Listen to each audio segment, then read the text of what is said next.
Hello दोस्तों, कैसे हैं आप। आपका पुनः स्वागत है आपके यूट्यूब चैनल द सेलेक्ट में। और मैं एन के सिंह पुनः अपनी एक पाठशाला को आगे बढ़ाते हुए आज हम चर्चा करेंगे एक ऐसी टॉपिक पे जो कंफ्यूजिंग वर्ड्स को लेके है। और जब आप क्लोज टेस्ट करते हैं एग्ज़ाम में या फिर कभी कभी इससे एरर भी आ जाते हैं, तो इसको जानना बहुत ही ज़रूरी है। ग्रामर के साथ साथ आपका वोकैब सेक्शन जो कंफ्यूजिंग वर्ड्स है, कभी कभी आप एग्रीमेंट भी करते हैं, PQRS करते हैं, पैसेज है, क्लोज टेस्ट है। जब हम लोग की ऑफलाइन क्लास चलती है तो पर्सनली मैं क्या करता हूँ कि इन सब चीज़ों को साथ में लेके चलता हूँ। जैसे ग्रामर का भी पोर्शन कराता हूँ, वोकैब भी कराता हूँ, उसके साथ साथ पेपर की जब रीडिंग कराता हूँ तो उसमें यह बताता हूँ कि ये इसमें नाउन पहचानना सीखिए, प्रोनाउन पहचानना सीखिए, किस तरह से इसका कैसे इस्तेमाल हुआ है। तो बहुत सारे उसके जो कंपोनेंट्स हैं उसको मैं डील करता हूँ।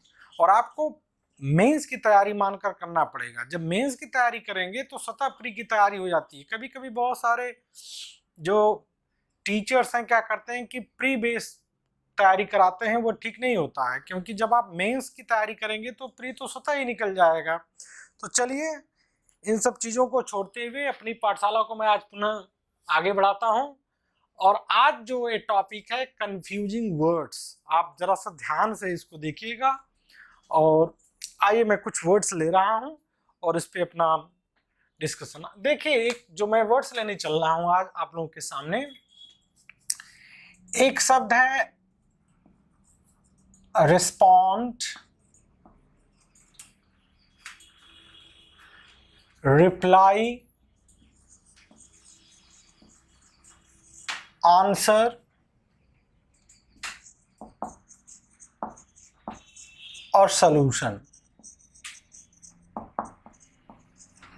यह मैंने 4 शब्द लिया है। कभी कभी आप क्लोज टेस्ट करेंगे तो चारों ऑप्शन आ सकता है, और कभी कभी क्या करेगा कि रिप्लाई और रिस्पॉन्ड दोनों करेगा, या रिप्लाई और आंसर कर देगा। तो आप कंफ्यूज हो जाते हैं या पेपर सेटर पे हंसने लगते हैं कि बताइए तो दोनों का मतलब रिप्लाई और आंसर का अर्थ तो एक ही होता है, या रिस्पॉन्ड और रिप्लाई का मतलब एक ही होता है।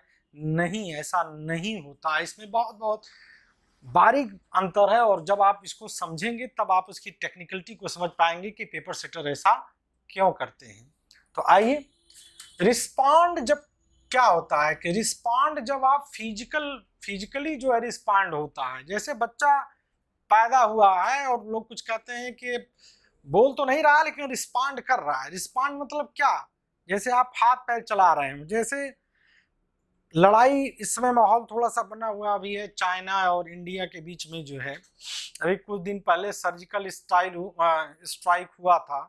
और जब इस तरह के हालात होते हैं तो लोग कहते हैं कि अगर ये ऐसी घटना होगी तो इंडिया रिस्पॉन्ड करेगा। रिस्पॉन्ड मतलब जहां पर physical, when you answer, when you, अगर हम कहें व्हेन यू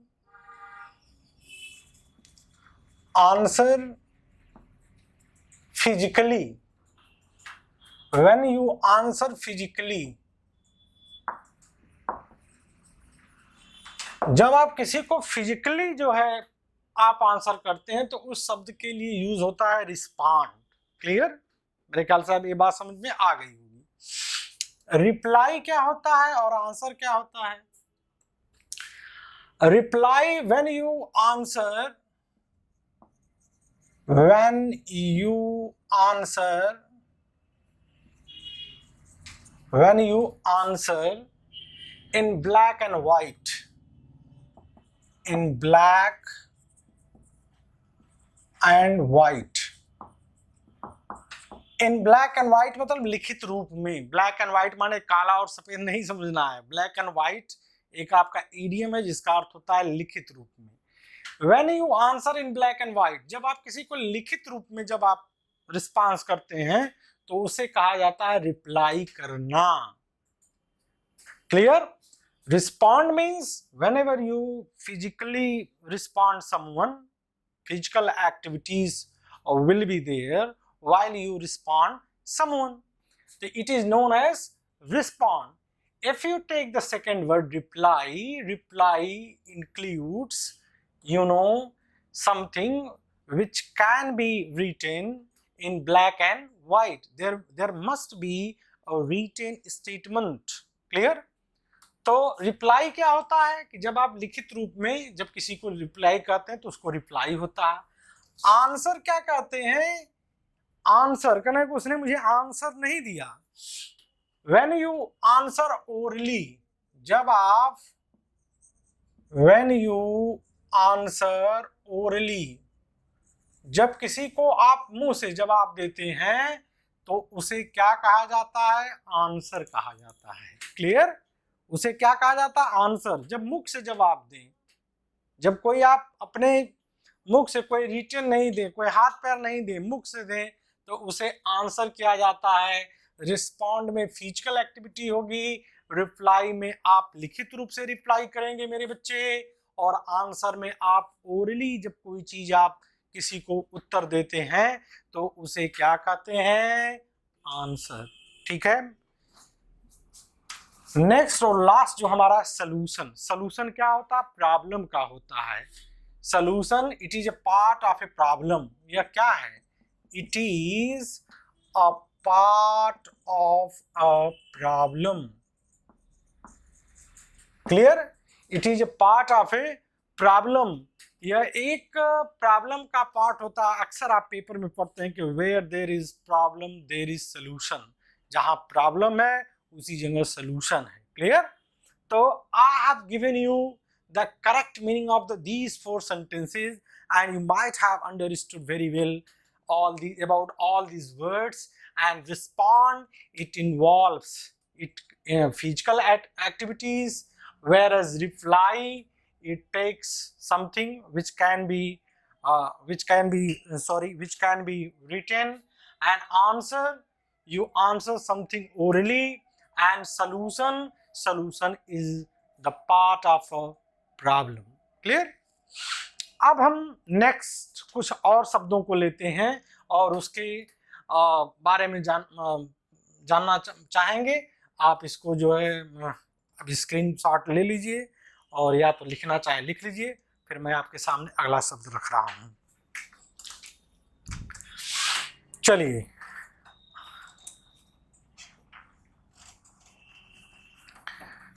अब जो हमारा शब्द आने चल रहा है,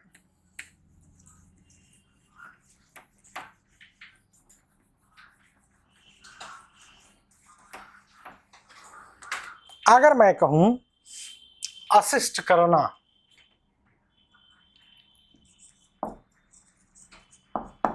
असिस्ट हो गया, एक शब्द मैंने लिखा। हेल्प करना, हेल्प करना, एड करना और सपोर्ट करना। Clear? Assist, help, aid, support, 4 शब्द मैं लिखा हूं। फिर क्लोज टेस्ट करते हैं तो कभी असिस्ट और हेल्प देगा, एड या सपोर्ट कर दिया।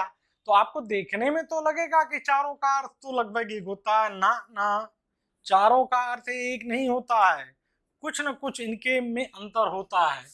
असिस्ट, जैसे आपके डिपार्टमेंट में कोई काम करता है, आपके ऑफिस में कोई काम करता है, कोई बंदा जब आपको थोड़ी सी मदद देता है आपके काम में तो उसे असिस्ट करते हैं, उसी से असिस्टेंस बना है, असिस्टेंट होता है कि जो आपको असिस्ट करे। यानी a person who assists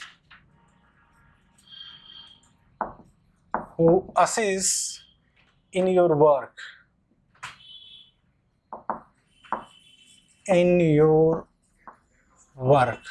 assist करना। तो इसी से असिस्टेंट भी बना है। जैसे कहते हैं असिस्टेंट टीचर, सहायक अध्यापक।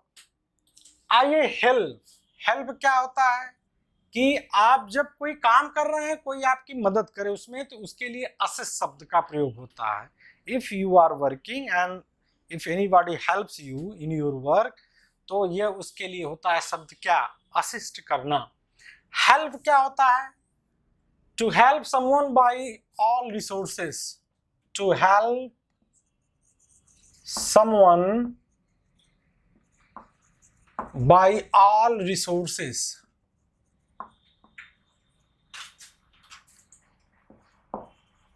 Bye all resources, to help someone by all resources, किसी को हर तरह से मदद करना तो उसको हेल्प कहते हैं। पैसा से, रुपया से, गाड़ी से, हाथ से, पैर से, जिससे जो भी बन सकता है, हर तरह से जिसकी मदद करना चाहते हैं तो उसके लिए हेल्प होता है। एड का अर्थ होता है कि to help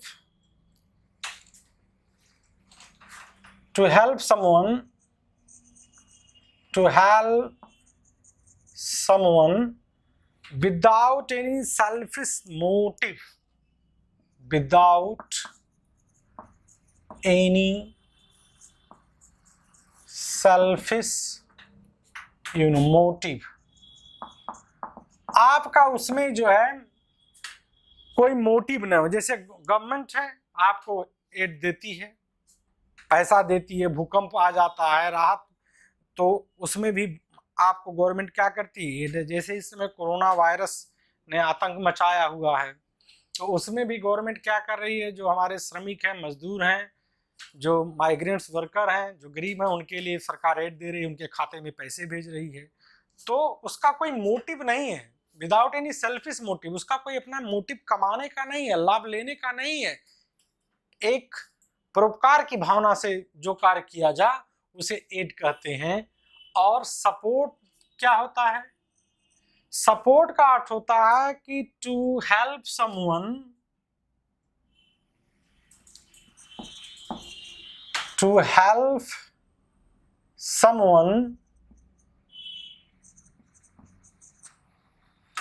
without being involved, without being involved, to help someone without being. आप जो है सपोर्ट करते हैं, सपोर्टर होते हैं, भारतीय टीम के सपोर्टर हैं, आप उसको मेंटली रूप से हर क्या करते हैं? इन्वॉल्व नहीं होते हैं उसके साथ, लेकिन सपोर्ट करते हैं। किसी पार्टी के आप सपोर्टर हो सकते हैं, आप उसके साथ, लेकिन आप मेंटली रूप से जुड़े होते हैं, सपोर्ट करते हैं, चीयर करते हैं अपनी टीम के लिए, अपने पार्टी के लिए, अपने नेता के लिए, तो उसे विदाउट बीइंग इन्वॉल्व, आप इन्वॉल्व हुए बिना जब आप किसी को सपोर्ट करते हैं तो उसको तब सपोर्ट कहा जाता है। ऐड इसमें सेल्फिश मोटिव नहीं होता है। हेल्प किसी भी संसाधन से आप मदद करें उसे हेल्प कहते हैं। और असिस्ट माने जब किसी के काम में आप दूसरे की मदद करते हैं तो उसे असिस्ट कहा जाता है। तो मेरे ख्याल से मेरे बच्चे, यह करीब हमने अभी तक 8 शब्दों को रखा और इसमें जरा सा माइन्यूट डिफरेंस जो है उसको आपको जानना पड़ेगा। और जब आप पेपर आता है तो उसी तरह के ऑप्शन क्रिएट कर दिए जाते हैं और जब आप उस पैरा को पढ़ेंगे तब आपको समझ में आएगा कि इन चारों में से कौन एप्रोप्रिएट शब्द है। और इसलिए मैं इस टॉपिक को आज रख रहा हूं, कंफ्यूजिंग वर्ड्स को, आपको इसको जानना पड़ेगा। अब देखिए, मैं फिर कुछ शब्दों को रख रहा हूं, आप इसका स्क्रीनशॉट ले लीजिए, लिखना चाहें लिख लीजिए, फिर इसको मैं रब करूंगा, फिर आपके सामने मैं कुछ शब्द को लेके आ रहा हूं। चलिए, अपनी इस पाठशाला को फिर मैं आगे बढ़ा रहा हूं।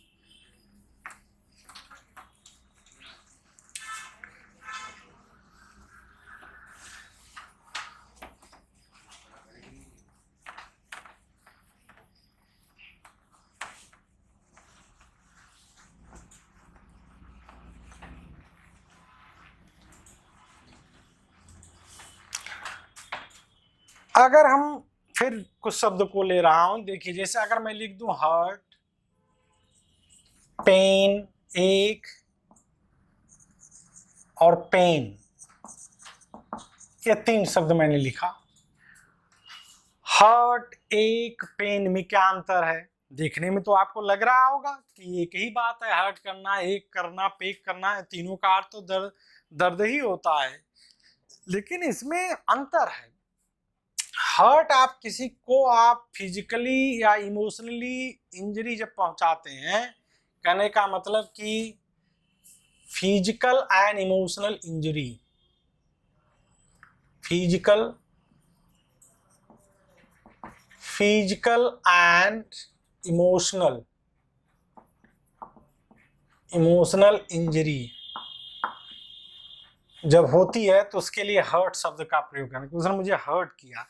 और फॉर योर काइंड इंफॉर्मेशन, अक्सर क्या होता है मेरे बच्चे कि अक्सर यह होता है कि जब लोग कहते हैं इनको हार्ट अटैक हो गया ना।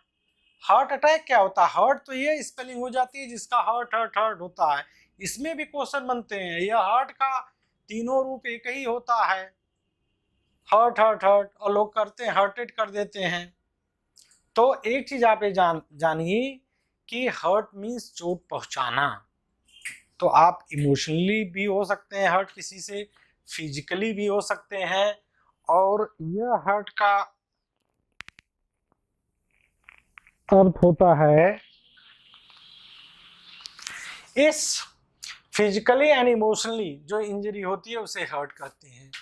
एक क्या है, एक माने भी दर्द होता है, लेकिन एक का अर्थ होता है पार्ट ऑफ द बॉडी होता है, यह पार्ट ऑफ द बॉडी होता है। ठीक है मेरे बच्चे, पार्ट ऑफ द बॉडी, जैसे हम कहें टूथ एक, हेड एक, क्लियर, स्टमक, तो इसमें पार्ट ऑफ द बॉडी होता है। और ये जनरल, और पेन क्या होता है? जनरल डिस्कंफर्ट होता है।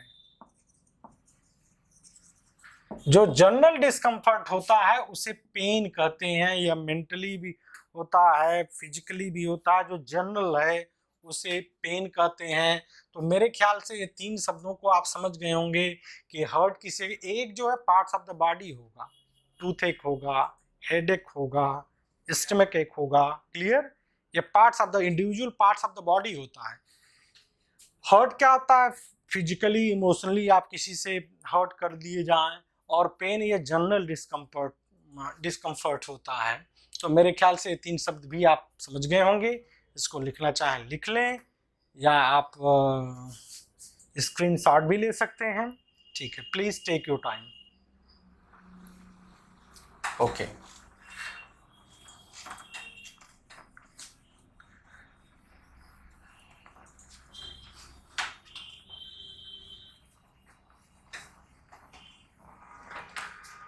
अगर हम कहें कि हील, ट्रीट, क्योर और रिकवर में क्या अंतर है? Heal, treat, cure, recover. Heal किसे कहते हैं? जब कोई घाव या कोई चीज स्वतः ही हील कर जाए तो उसे हील कहते हैं। When anything, you know, when anything gets cured itself, जब स्वयं से ही कोई चीज हील कर जाए, ठीक हो जाए, तो उसे हील करते हैं। अगर हम यह कहें when any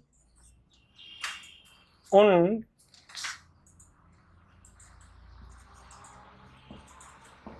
WOUND, if any wound gets healed itself, जब स्वयं से कोई घाव, when any wound gets healed itself, जब कोई घाव स्वतः ही जब सही हो जाए तो उसे क्या कहते हैं?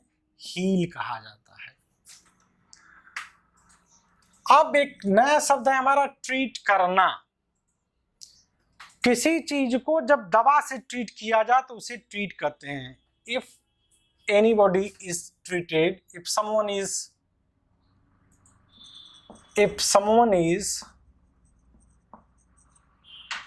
treated with the help of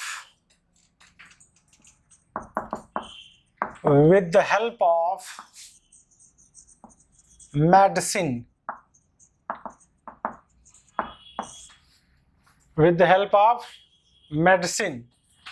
if anyone is treated with the help of medicine, जब किसी को मेडिसिन की सहायता से किया जाए तो उसे ट्रीट कहा जाता है। हील, जो घाव अपने से हील कर जाए, स्वतः हील कर जाए, कोई किसी दवा की जरूरत नहीं पड़ती है तो उसे हील शब्द है। ट्रीट मीन्स जब आप दवा का इस्तेमाल करते हैं तो उसे ट्रीट कहते हैं। क्योर मीन्स जब आप क्योर कब होते हैं, जब आप 100% when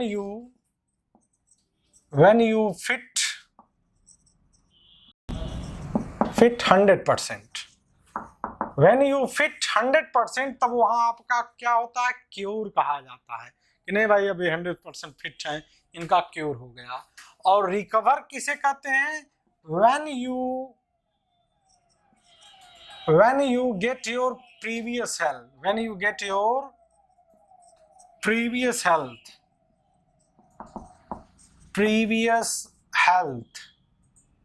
जब आप पुरानी हेल्थ को प्राप्त कर लेते हैं तो उसे रिकवर कहते हैं। जो आपकी पुरानी, जैसे आपका स्वास्थ्य जैसे रहा हो और उस स्वास्थ्य को आप पुनः गेन कर लेते हैं, प्रीवियस हेल्थ प्राप्त कर लेते हैं, जो पुरानी जो स्थिति थी, अच्छी स्थिति जो आपकी थी बॉडी की, उसको प्राप्त कर लेते हैं तो रिकवर। तो यह देखिए चारों शब्दों में क्या बार की एक heal, when anyone gets healed itself, जब सब कोई अपने आप जो है हो जाए तो उसे हील कहते हैं, ट्रीट कहते हैं। If someone is treated with the help of medicine, जब मेडिसिन की सहायता से कोई ट्रीट किया जाता है। जब व्हेन यू फिट 100%, जब आप 100% फिट होते हैं तो क्योर होता है। और recover when you get your previous health, जब हेल्थ को जब पा जाते हैं तो उसे रिकवर कहा जाता है। तो इन शब्दों को आपने देखा, फिर मैं कुछ शब्द लिख रहा हूं और आप इसको समझिएगा।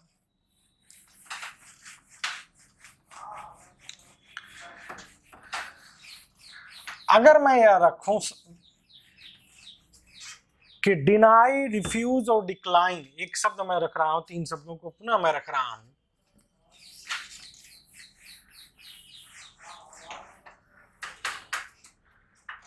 डिक्लाइन, मैं डिक्लाइन रख रहा हूं, रिफ्यूज रख रहा हूं। किसी चीज को आपने डिक्लाइन कर देना, रिफ्यूज कर देना, और एक शब्द जो है डिनाई कर देना, ये तीन शब्द है। डिक्लाइन माने भी इनकार करना, रिफ्यूज माने भी इनकार करना, और डिनाई मीन्स माने भी इनकार करना। तो इन तीनों के अर्थ में तो अंतर है ना। तो देखिए क्या अंतर हो सकता है। डिक्लाइन, जब किसी को आप, if you decline something in a very polite way, if you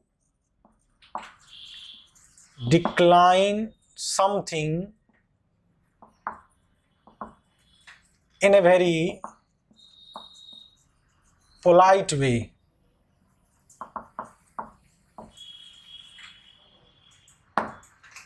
if you decline something in a very polite way, जब किसी चीज को आप बड़े पोलाइटली जो है इनकार कर देते हैं कि नहीं भी हमको ये नहीं चाहिए, तो उस शब्द के लिए डिक्लाइन शब्द का प्रयोग होता है।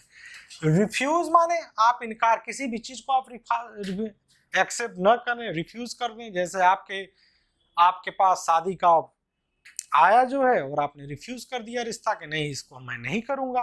तो रिफ्यूज माने जनरल सेंस में होता है कि to refuse anything, to refuse anything, कोई भी चीज है। और डिनाई क्या होता है, यह बड़ा है। Deny, to refuse the allegation, या टू डिनाई द एलिगेशन,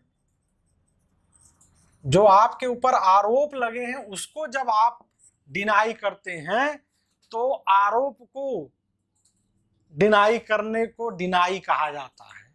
कहा कि इन्होंने यह जो है कमिट किया, चोरी, थेफ्ट को जो है कमिट किया, चोरी किया था, और उस तथ्य को आप जो है इनकार कर रहे हैं कि नहीं मैंने नहीं किया, मैंने इनकी किताब नहीं चुराई थी। तो जो एलिगेशन लगा है उसको आप डिनाई करते हैं, तो उसके लिए जो है इनकार करना होता है। तो मेरे ख्याल से डिक्लाइन, रिफ्यूज और डिनाई, इन तीनों का अर्थ मालूम हो गया आपको कि डिक्लाइन माने पोलाइट वे में किसी को मना कर देना, रिफ्यूज माने किसी चीज की कोई चीज स्वीकार नहीं करना, और रिफ्यूज का क्या हो जाएगा, एंटोनिम एक्सेप्ट हो जाएगा। लेकिन डिनाई का क्या हो जाएगा, अगर रिफ्यूज का अगर हम एंटोनिम यहां कर दें, रिफ्यूज का कोई चीज एक्सेप्ट करना, ACCEPT है, एक्सेप्ट कर देना। रिफ्यूज, आपकी शादी का प्रपोजल आया, आपने उसको रिफ्यूज कर लिया या एक्सेप्ट कर लिया। लेकिन डिनाई का क्या हो जाएगा, डिनाई माने आप इनकार कर रहे हैं, कोई आपके ऊपर आरोप लग रहा है, आप उसको इनकार कर रहे हैं, उसका होता है कन्फेस करना, स्वीकार कर लेना, पाप, भूल, दोष। If you accept sin, theft, your wrong doings, हाँ, तो उसके लिए जो है यह डिनाई शब्द आता है। आप चर्च में जाइए, अगर क्रिश्चियन जो होते हैं चर्च में जाते हैं, वहाँ क्राइस्ट की जो मूर्ति होती है उसके ठीक बगल में एक कन्फेशन रूम होता है, उस रूम में जाकर वो अपनी गलत जो कार्य किए होते हैं, भूल, दोष, चोरी, पाप जो भी रहता है, उसको वह कन्फेस करते हैं कि भगवान मुझसे ये गलती हो गई। वहां पे कन्फेशन रूम बना होता है। तो डिनाई का ये उल्टा क्या होगा, कन्फेस करना। रिफ्यूज का क्या होगा, एक्सेप्ट करना। तो इन सब चीजों को आपको लेके चलना पड़ेगा कि इसका मूल अर्थ क्या है। अगर पेपर में जरा सा भी अंतर करके यही दो ऑप्शन, डिक्लाइन भी दे दिया, रिफ्यूज भी दे दिया, डिनाई भी दे दिया कि the merchant decline the things. अब जो है मर्चेंट जो है, अब ऑप्शन दे दिया कि डिक्लाइन दे दिया, रिफ्यूज दे दिया, डिनाई दे दिया, तब आपके लिए समस्या खड़ी हो जाती है और आप फिर ये कहते हैं कि कैसा पेपर सेटर है, तीनों का अर्थ एक ही होता है। ऐसा नहीं होता है, आपको बहुत बृहद रूप से चीजों को जानना पड़ेगा।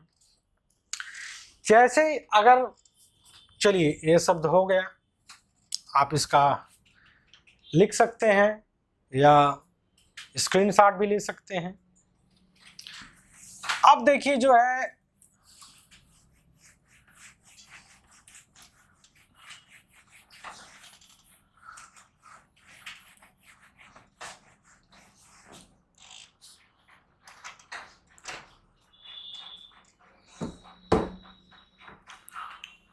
जैसे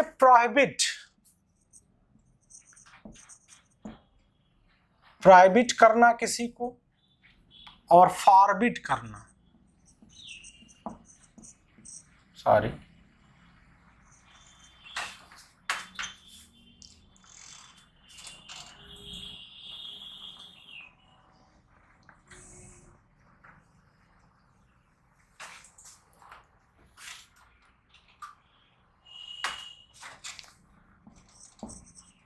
फॉरबिड करना, मना करना।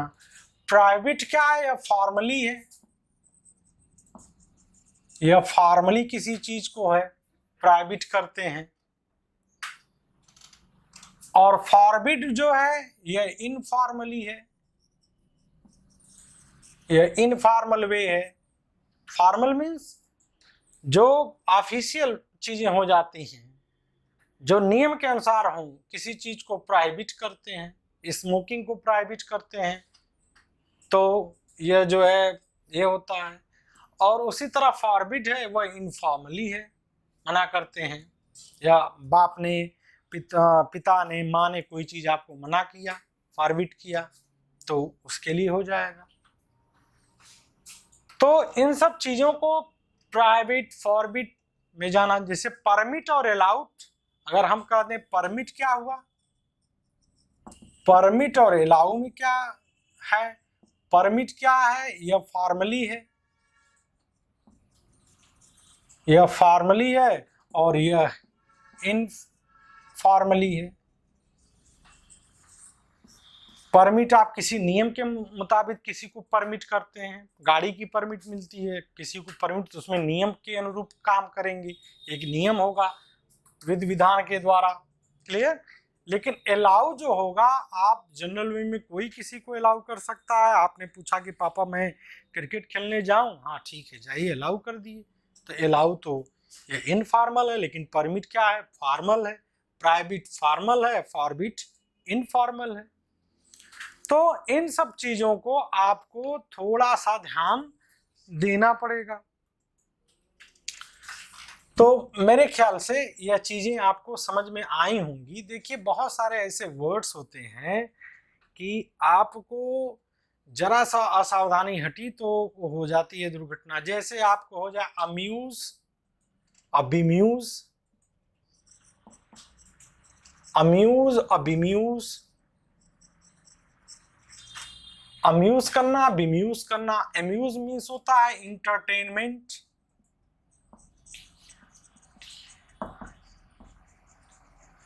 इंटरटेनमेंट होता है, इंटरटेनमेंट होता है। अम्यूज करना, बीम्यूज माने कंफ्यूज करना किसी को, कंफ्यूज। या बीम्यूज माने किसी को कंफ्यूज कर देना। और यह इंटरटेन करना, इंटरटेन करते हैं, इंटरटेन कर देते हैं। अम्यूज माने इंटरटेन करना और बीम्यूज माने किसी को कंफ्यूज करना है। तो इसको भी आप दिमाग में रखिएगा। अगर हम कहें डिफाई और डीएफआई, DEIFY, डीएफआई माने या डिफाई माने किसी को आज्ञा को न मानना, इनकार कर देना। और यह डिफाई मीन्स वर्शिप होता है, पूजा करना, डीएफआई। और यह डिफाई माने इनकार करना, टू डिनाई, टू डिनाई किसी को। तो डिफाई और डीएफआई जो है, तो बहुत सारे ऐसे वर्ड्स हैं। जैसे एक बार फिर मैं लिख रहा हूं, जरा से ये देखिएगा शब्दों को।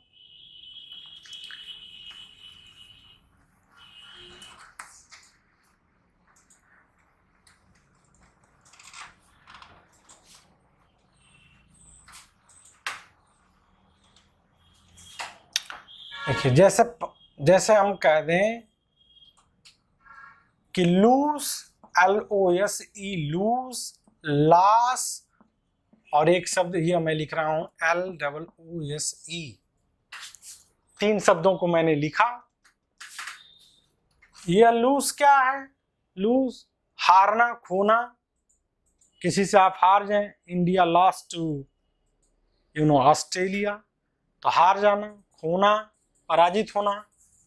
तो यह वर्ब है हमारा। यह लॉस क्या है, यह हमारा नाउन है। जैसे हम कहें कि there is a loss in this business, तो लॉस यहाँ देयर इज ए आर्टिकल के बाद हमेशा जो है क्या आता है, नाउन आता है।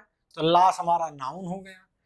इसको प्रोनाउंस अक्सर लोग लूज पढ़ते हैं, लेकिन इसको प्रोनाउंस लूज पढ़ा जाता है। ध्यान ये दीजिएगा, इसको प्रोनाउंस लूज पढ़ते हैं। ये लूज है, इसका मीन्स होता है ढीला, यानी यह एडजेक्टिव है, यह एडजेक्टिव है।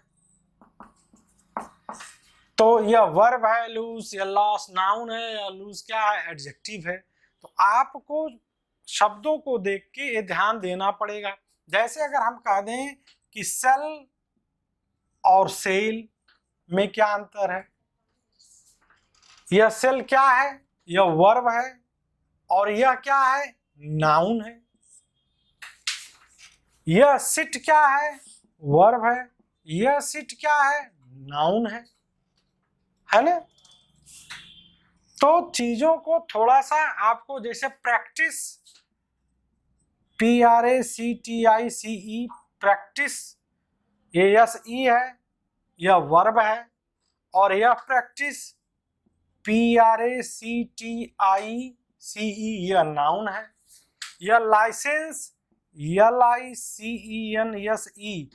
लाइसेंस वर्ब है। और यह लाइसेंस, LICENCE, यह नाउन है।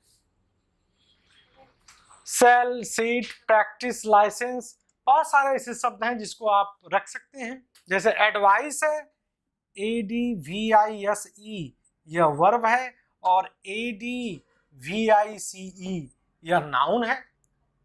तो यह वर्ब है और यह नाउन है।